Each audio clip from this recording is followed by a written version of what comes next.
Hello, everybody. It's me again. I'm here to talk to you about comic books, and I got my new previews from the discount comic book people. So they didn't send me any comics; they just sent me previews. So I guess what they're trying to tell me is to buy more comic books. So I guess I will. But first, let's talk about some of the ones that came out in the last couple of weeks.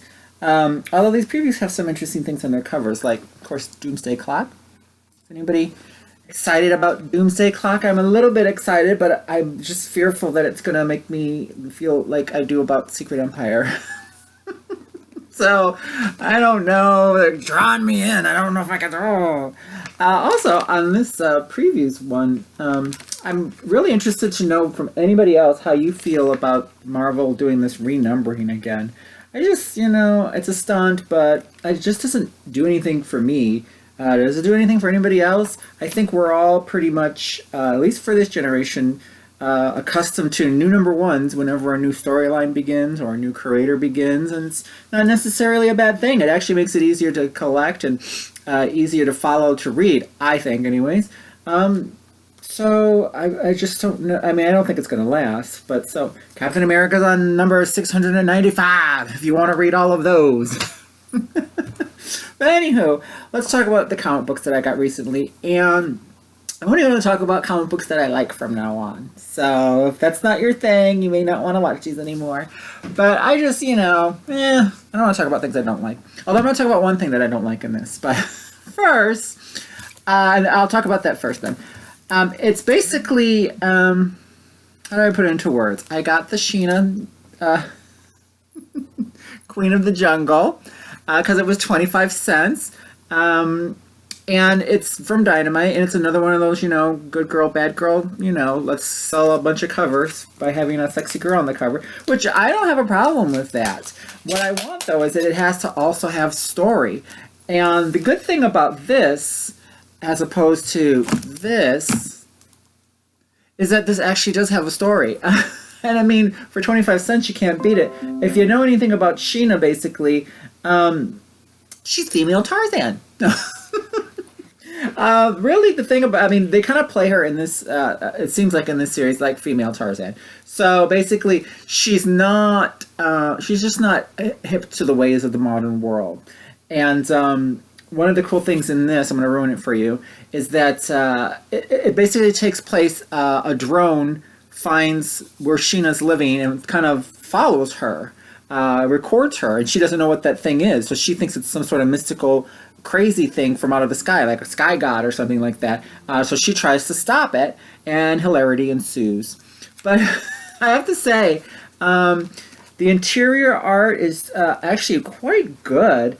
I'll try to show you some of the pages. Of course, she's always in like crazy poses and stuff like that, but like I said, I'm not opposed to some bad girl art if it has story and characterization too. They do a good job of getting her character across. And again, like I said, she's not naive. She's not stupid. She's just not wise to the ways of the modern world. And so if that's something that they're going to play with in this title, I actually think that's going to be a fun thing to read. And we get some cheesecake along with it. So, that's win-win.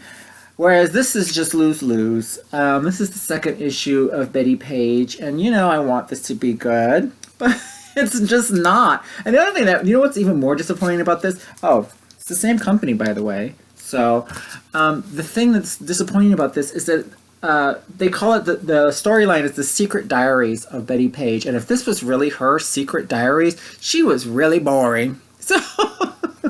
So I don't know. It's not what I want from a Betty Page. It's not what you want from a Betty Page. It's not what anyone wants from Betty Page.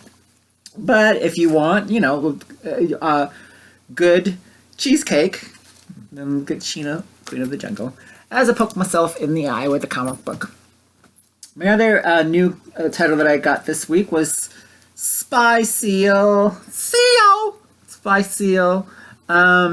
I just finished up Animal Noir, which IDW was releasing, which was really good, and it was a basically anthropomorphic noir detective story using animals, and this sort of seems to be in the same vein. Although the artwork in this is a little more Tintin than that other one was. The other one was more like Fritz the Cat. So I like the characters in it. It's just the first issue, but It's cute. The art is really slick, and just more detective stories with animals. That's what I say. So this one's good. Pick that one up.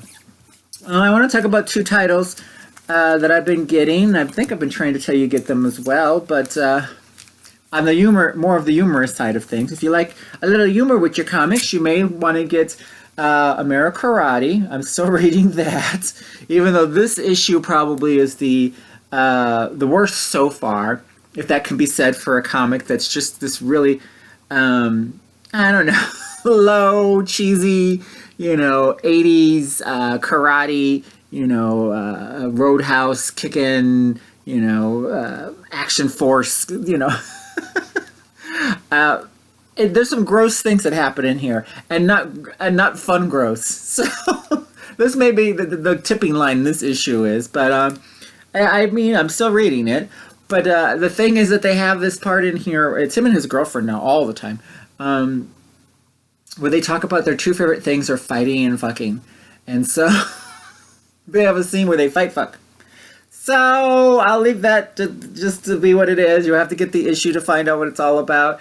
On one hand, I can read that and find it funny, but on the other hand, it really does kind of push the line of sort of like, it's just kind of juvenile. I mean, this is the comic written by your 6-year-old self, who enjoyed Bloodsport and all that those kind of movies and stuff like that, and thought you were gonna kick ass and take names and fuck pussy.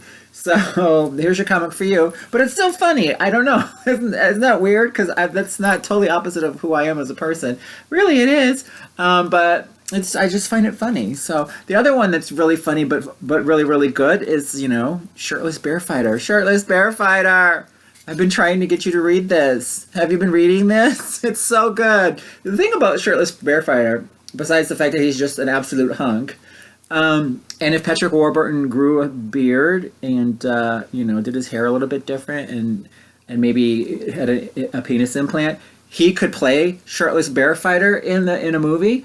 But as it is, the thing I like about it is, other than Shirtless Bear Fighter, is they've actually created like a world and a origin and a history for him. In each issue, I thought it was going to be very one note, but it's not. Each issue is actually expanded on what's going to happen, and it's only 5 issues, so this is number 3.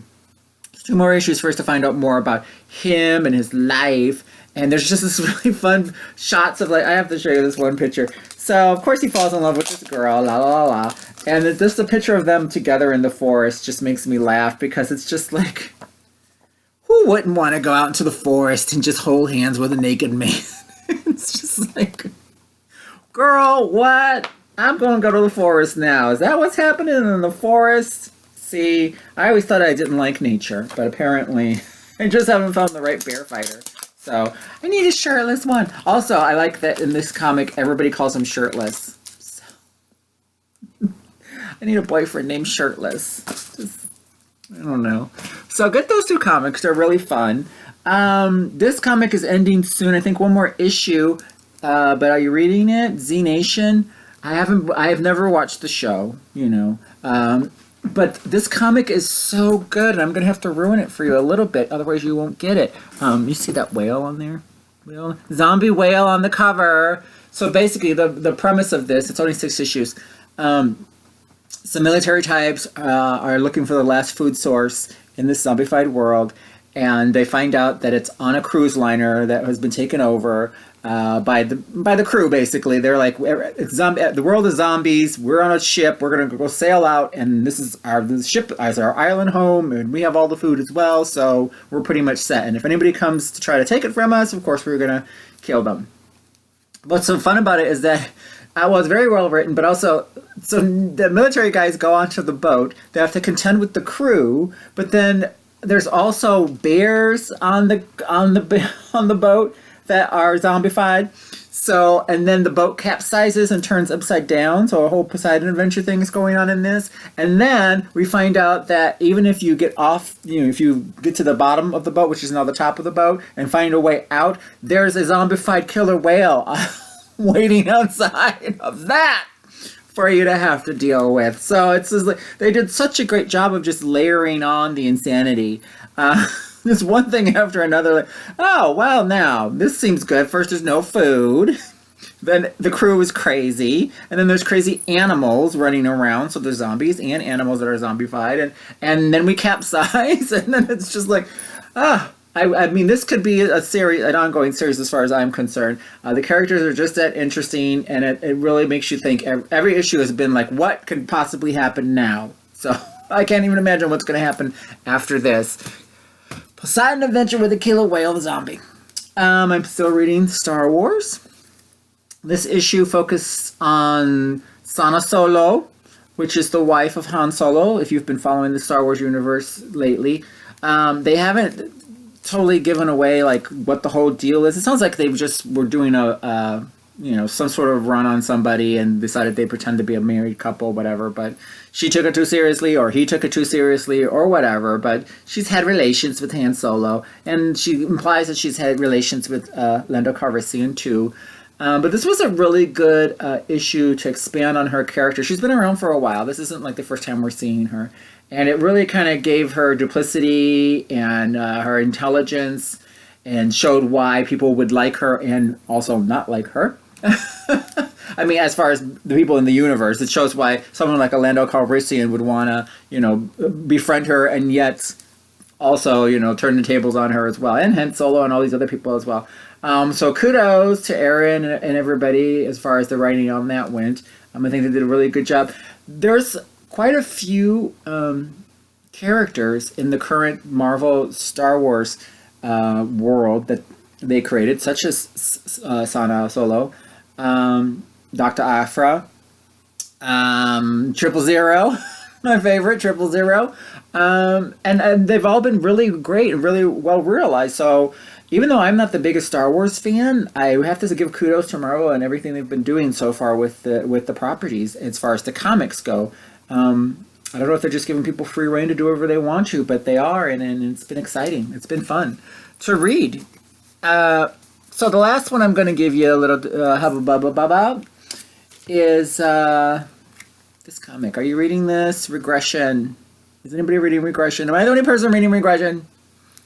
Is it me and Colin Bunn, the only people who are reading this comic book? As much as I try to get you to read Extremity, I do this for you. This isn't for me. This is for you. I do this for you so you'll know what comic books you should be getting that maybe are a little off the beaten path, maybe a little bit, yeah, there's Marvel and DC ones too, but, Regression has been so good. This is the 4th issue so far. I don't know if it's a miniseries or not. They haven't implied that it is, so maybe it's going to go on for a while. But if you like bugs coming out of people's mouths and worms coming out of people's eyeball sockets and stuff like that, this is the book for you.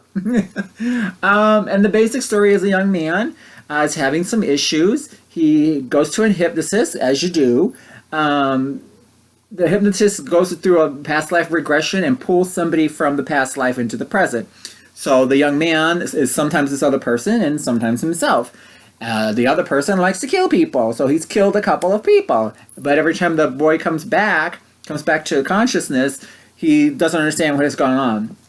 What made this issue so good is that she's finally kind of revealed to one of his friends, who he tried to kill, what's been going on with him. So basically, she meets up with him, not knowing that she's meeting up with the killer. She thinks she's meeting up with her friend, and the killer tries to kill her, but she turns the tables on him so that the consciousness of the original young man comes back. And he says, everything that's going on. And what I find interesting about it is that even though he just tried to kill her, and he killed one of her friends, so she sees the body, she knows, oh, you just killed her, and now you're coming after me. She agrees to help him figure out what's wrong with him. So I thought that was kind of like, forget that other bitch. Yeah, I did see you just kill her, but I'm going to help you now. So, and they haven't really implied that there was a relationship going on with these two, or maybe there is going to be a relationship. Maybe that's why she's helping him. But I would think that you might want to be a little more hands-off if you just saw somebody kill somebody else, and their only, explanation of it all was just like, the thing is that I'm being possessed by somebody. That's not me. That wasn't me with the spiders coming, spiders and worms coming out of my mouth. So, but it's been a fun read. It's a gross out, but it's a fun read. I mean, it's not that gross, but it's a gross out. It's a horror comic. Let's just put it that way. So if you like bugs and things, this is a comic for you. And I think that's it. I think those are some really good comics, actually. So if you read those comics, how many I got? 1, 2, 3, 4, 5, 6, 7 comics. 7 comics. If you read one a day, that will keep the doctor away.